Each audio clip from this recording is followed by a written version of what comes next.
ओह, मैं तो थक चुका हूँ भाई। अब मुझसे बिल्कुल चला नहीं जाता।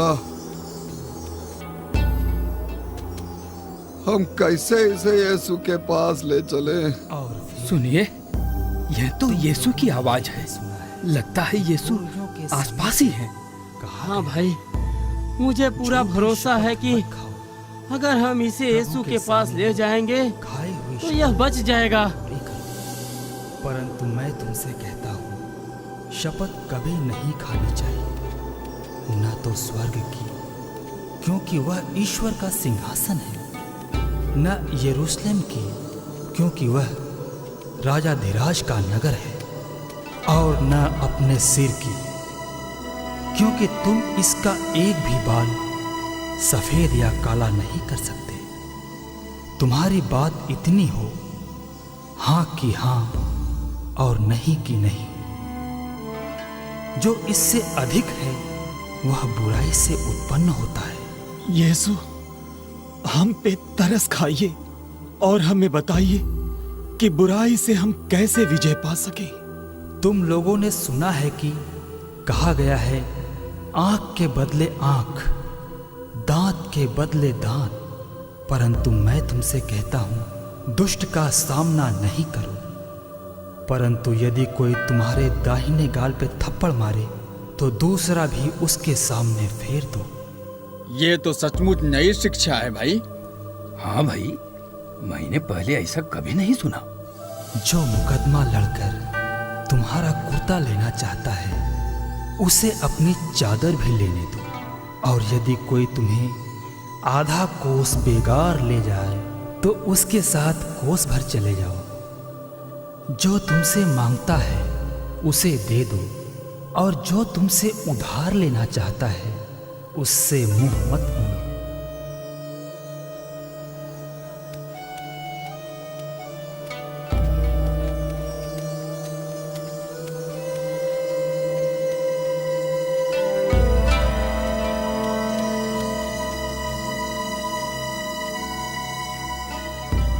अरे भाई, भीतर तो खड़े रहने की भी जगह नहीं है। दरवाजे तक भी दिखाई नहीं दे रहा है। हमें कोशिश करनी चाहिए। संभवतः हमें कोई न कोई रास्ता मिल ही जाएगा। मांगो और तुम्हें दिया जाएगा, ढूंढो और तुम्हें मिल जाएगा, खटखटाओ और तुम्हारे लिए खोला जाएगा।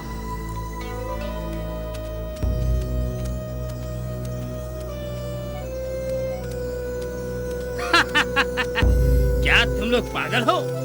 हमें पूरा भरोसा है कि वो उसे चंगा करेगा। हम लोग यीशु के पास पहुंच रहे हैं।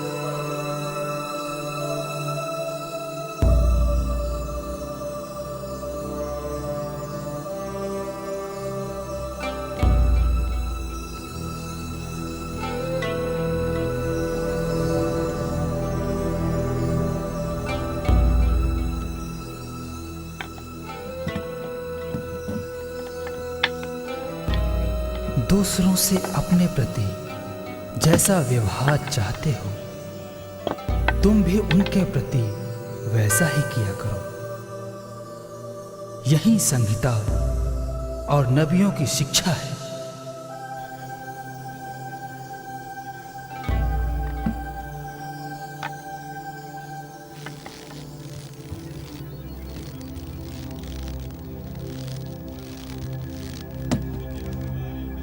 अरे वे क्या कर रहे हैं?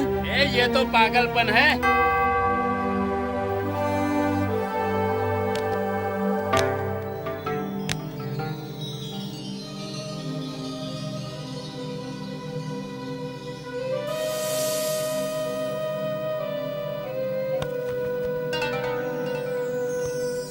मेरे प्रभु, मेरे ईश्वर।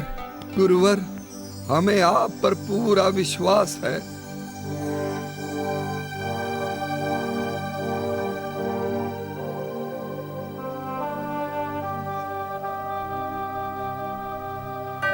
बेटा, ढारस रखो, तुम्हारे पाप क्षमा हो गए हैं। वो ऐसा कैसे बोल सकता है? यह तो ईश निंदा है। ईश्वर के सिवा कौन पाप क्षमा कर सकता है?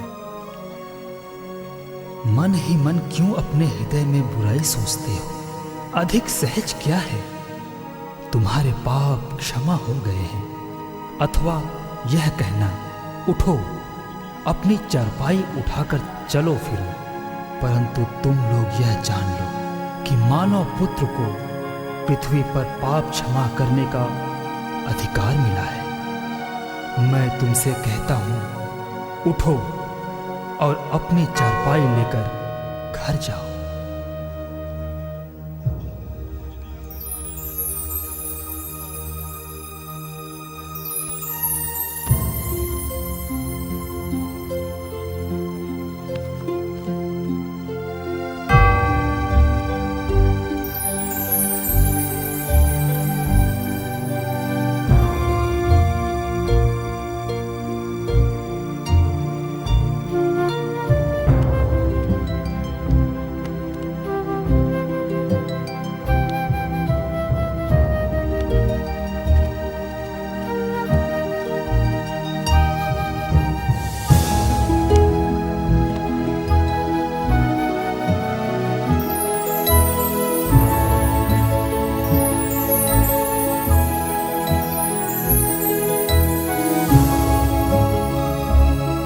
मेरे प्रभु, मेरे ईश्वर,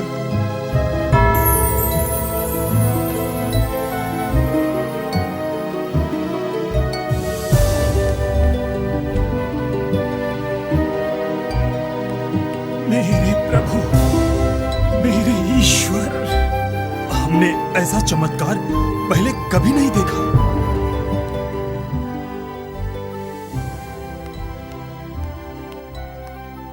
चिंता करने से तुम में से कौन अपनी आयु पल भर भी बढ़ा सकता है? इसलिए कह देता हूं, चिंता मत करो, न अपने जीवन निर्वाह की कि हम क्या खाएं, और न अपने शरीर की कि हम क्या पहने। मेरे प्रभु, मेरे ईश्वर, क्या जीवन भोजन से बढ़कर नहीं, और क्या शरीर कपड़े से बढ़कर नहीं? आकाश के पक्षियों को देखो, वे न तो बोते हैं और न लूनते हैं और न बखारों में जमा करते हैं, फिर भी तुम्हारा स्वर्गीय पिता उन्हें खिलाता है। मेरे प्रभु, मेरे ईश्वर, इन सब चीजों की खोज में गैर यहूदी लगे रहते हैं। तुम्हारा स्वर्गीय पिता जानता है कि तुम्हें इन सब चीजों की जरूरत है। तुम सबसे पहले ईश्वर के राज्य और उसकी धार्मिकता की खोज में लगे रहो, और ये सब चीजें यूं ही मिल जाएंगी।